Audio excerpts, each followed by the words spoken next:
तो जय Hind ladies and gentleman, it's a part 2 of Indo Myanmar relation. Part 1 मैंने upload कर दिया है। जिन लोगों ने नहीं देखी है वो देखें, और पार्ट 2 उसी से ही कनेक्ट है, क्योंकि अगर आप पार्ट 1 नहीं देखोगे तो पार्ट 2 समझ में नहीं आएगा। So let's start. बिना किसी देरी के हमने सब कुछ कवर किया कि इंट्रो क्या था, इंडिपेंडेंस कैसे हुआ, मिलिट्री रूल था, फिर मिलिट्री रूल से डेमोक्रेटिक देखने वाले हैं आगे operations of Indian army in Myanmar में कौन कौन से ऑपरेशंस हुए थे। तो फर्स्ट ऑपरेशन हुआ था गोल्डन वर्ल्ड ऑपरेशन, जो कि अप्रैल में 1995 में इंडिया और म्यांमार मिलिट्री ने कंडक्ट किया था।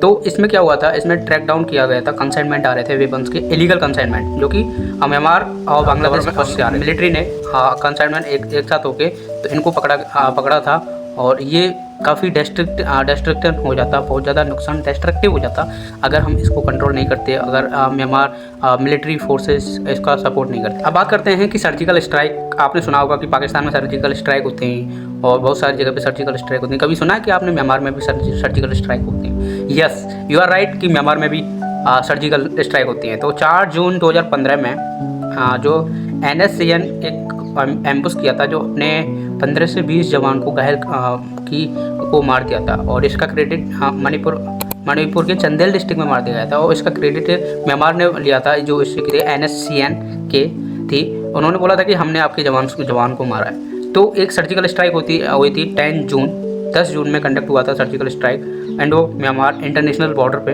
और इसमें इंडियन एयरफोर्स और 21 पैरा एसएफ गए थे, और एयरफोर्स ऑपरेशन गया था और 2 मिलिट्री कैंप को उड़ा दिया था। राइट, तो इट्स वेरी इंपॉर्टेंट कि ये सर्जिकल स्ट्राइक भी आपको पता होना चाहिए। ठीक है, अब बात करते हैं वेरी वेरी इंपॉर्टेंट, और अगर इंडो म्यांमार रिलेशन पढ़ते हो और रोहिंग्या रिफ्यूजी क्राइसिस के बारे में जिक्र ना हो, ये पॉसिबल नहीं है। ठीक है, अब बात करते हैं कि ये क्या था। ये मुस्लिम माइनॉरिटी थी म्यांमार की, जो कि रिकॉग्नाइज नहीं की गई थी गवर्नमेंट ने सिटीजनशिप देने से मना कर दिया था। उन्होंने बोला था कि जब आप अपना देश इंडिपेंडेंट नहीं हुआ था, तो ये वही है जो बांग्लादेश से लेके आए थे, वो यहाँ पर आ गए हैं। ठीक है, इलीगली आ गए। तो इन्होंने क्लेम किया गया, लेकिन बाद में जब वेरिफिकेशन हुआ तो इसमें बोला कि इसमें कोई पहला वाला का प्री कंटेस्ट कुछ भी नहीं है, और ये तो इसमें बोला था ये यहाँ पर वॉयलेंस चल रहा था, रोहिंग्या वॉयलेंस, और लेकिन इसमें स्टैंड वर्ड किया गया था ओंग सैंग क्यू काई, जिसको नोबल पीस प्राइज मिला हुआ है, लेकिन उस टाइम पे वो साइलेंट थी, उन्होंने कोई एक्शन नहीं लिया। उनके ना उसमें वो चल रहे हैं, वॉयलेंस चल रहे हैं, जिनोसाइड हो रहा है रोहिंग्या रिफ्यूजी का।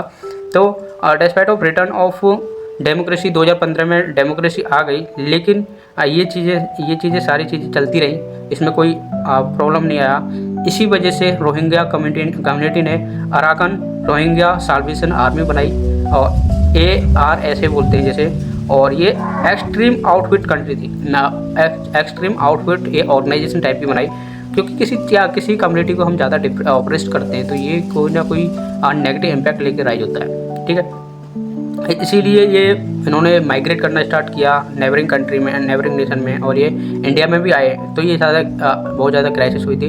तो बांग्लादेश में बहुत ज़्यादा गए थे, आई थिंक 3 से 3.5 लाख रोहिंग्या रिफ्यूजीज गए थे। तो इंडिया ने ऑपरेशन इंसानियत चलाया था एडवाइस देने के लिए और हेल्प करने के लिए बांग्लादेश के लिए, टू हेल्प रोहिंग्या रिफ्यूजीज को। और जनवरी 2020 में UN की टॉप कोर्ट ने ICJ ने बोला था कि म्यांमार को कि कुछ मेजर लिए जाएं प्रोटेक्ट करने के लिए the member of its Rohingya community from genocide, की जीनोसाइड हो रहा है कि आपको बचाना चाहिए। UN के जो ICJ है, इंटरनेशनल कोर्ट ऑफ जस्टिस, इन्होंने ये गाइडलाइन दी थी कि आप प्रोटेक्ट करें इन्हें। अब बात करें next, drug and arm trafficking. ये सबसे सेंसिटिव एरिया है, जो अपना जो गोल्डन ट्रायंगल है ना, जो गोल्डन ट्रायंगल बनता है बर्मा, लाओस एंड थाईलैंड, इसमें यहाँ पर सबसे ज़्यादा ड्रग्स, सबसे ज़्यादा वेपन्स की ट्रैफिकिंग होती है। तो ये है गोल्डन ट्रायंगल, जो थाईलैंड, लाओस और म्यांमार में यहाँ पर ड्रग्स हुआ, और AK-47 हुई, एमिशंस का, रॉकेट लॉन्चर का बहुत ज़्यादा वो होता है, इलीगली सप्लाई होती है। और ये नागालैंड, मणिपुर की साइड में जाते हैं, जो इंसर्जेंट ग्रुप होते हैं, तो ये यहीं से लेते हैं। तो ये जो वाटर है हाईली पोरस है, पुअर गाइड है, और located along the remoted and under development insurgency prone region है, राइट। तो ये एरिया सबसे ज़्यादा मैं बात करूँ कि सिक्योरिटी रिस्क है नॉर्थ ईस्ट इंडिया के लिए, इसलिए हमें ये चीज़ें कंट्रोल करना पड़ेगा, ड्रग और आर्म ट्रैफिकिंग को, राइट। अब बात करते हैं ट्रेड पार्टनरशिप। तो एक फैक्ट समझो, ट्रेड किसी जगह पे ट्रेड कब होता है कि सामने वाले कंट्री के पास ज़्यादा चीज़ें हों और दूसरी वाली कंट्री लेती हो। इसमें सभी चीज़ें जो साउथ ईस्ट एशिया है उसमें सभी चीज़ें सारी कंट्री इक्वल है, नो डेवलपमेंट, कोई डेवलपमेंट खास है नहीं है। तो इंडिया के साथ म्यांमार का जो ट्रेड है वो कोई ख़ास नहीं है, कोई ख़ास इंपॉर्टेंट नहीं रखता। ये 2005 में $424 मिलियन था, लेकिन अब $2 बिलियन हो गया 2016 से 2017 के बीच में, ठीक है। तो कोई ख़ास इंडिया के साथ कोई ट्रेड वगैरह नहीं है। पहले इंडिया ट्रेड सरप्लस में था, लेकिन अब वो इक्वल हो गया। तो इंडिया इंपोर्ट करता है विंस और पल्स फ्रॉम म्यांमार से, जो कि प्ले इम्पोर्टेंट रोल करता है its food security.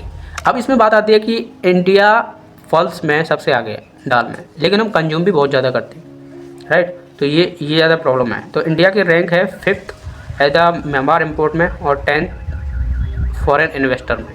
10th foreign investors है, फर्स्ट चाइना है। और बात करें कि इम्पोर्ट में 5th रैंक है इंडिया की, ठीक है।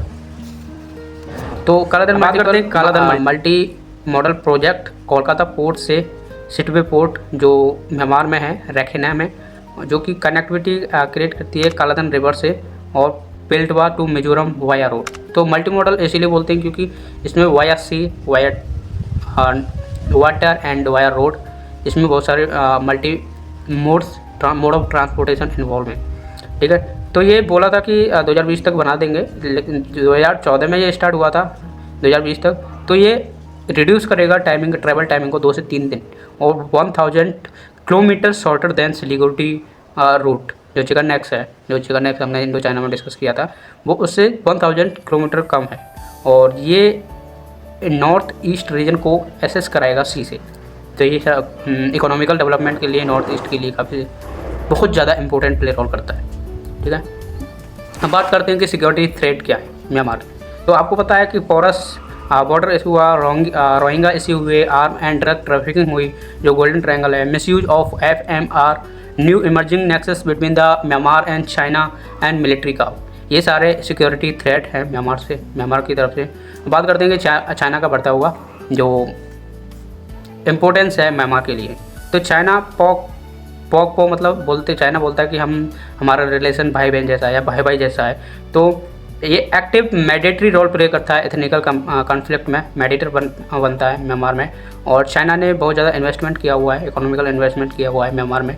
और म्यांमार बहुत ज़्यादा क्लोज इकोनॉमिकल टाइज हैं इंडिया के साथ बैलेंस करने के लिए, और ये ऑफसेट डोमिनिंग टाइज हैं चाइना। तो चाइना में बहुत ज़्यादा इन्वेस्टमेंट है, लेकिन इंडिया ट्राई करता है इन्वेस्टमेंट करने के लिए ताकि चाइना के साथ ज़्यादा इन्वॉल्वमेंट नहीं रहे उसकी म्यांमार की। हम बात करते हैं कि IMT हाईवे की। जो IMT हाईवे है India Myanmar Thailand trilateral highway बना हुआ है, जो कि 3200 किलोमीटर है, जो कि अंडर कंस्ट्रक्ट मोरे इंडिया में जगह है और माइसोत थाईलैंड में है, जो कि म्यांमार को लिंक करते हुए करेगा। तो ये रोड है बूस्ट करेगा ट्रेड और कॉमर्स को एशियन कंट्री में और इंडिया फ्री ट्रेड एरियाज में और साउथ ईस्ट एशिया में। तो इंडिया और एशियंस में प्लान करेंगे कि इसको एक्सटेंड किए जाएँ लाओस, कम्बोडिया और वियतनाम में, ताकि ये बेनिफिट हो नॉर्थ ईस्ट रीजन का, क्योंकि नॉर्थ ईस्ट रीजन बहुत ज़्यादा अंडर डेवलप्ड है। तो उसको डेवलपमेंट करने के लिए हमें सी रूट का एक्सेस देना पड़ेगा। और ये कनेक्टिविटी होगी इंडिया, म्यांमार और थाईलैंड, ये सीधा फिर कनेक्ट करेगा वियतनाम, कम्बोडिया और लाओस। तो ये कनेक्टिविटी ये काफ़ी ज़्यादा इंपॉर्टेंट रहेगी। और एट लास्ट हम बात करेंगे वे फॉरवर्ड। इसका वे फॉरवर्ड क्या है? वे फॉरवर्ड सिंपल सी बात है कि रिवैम्प हम कंट्रोल करें फ्री मूवमेंट रेजिम को, मिसयूज होने से बचाएं, और जो लेवरेज बेटरमेंट कनेक्टिविटी है एशियन नेशंस के साथ, हम एग्जीक्यूट करें एक्ट ईस्ट एशिया पॉलिसी को। और India is already one of the largest arm good and service exporter to India, और ये we have a great potential to untap it. और बात करें कॉर्पोरेट मतलब कोऑर्डिनेटेड पेट्रोल इनिशिएट स्टार्ट करें Indian navy और म्यांमार नेवी के साथ, ताकि जो अपना इमर्जिंग थ्रेट है वो कंट्रोल में किया जा सके।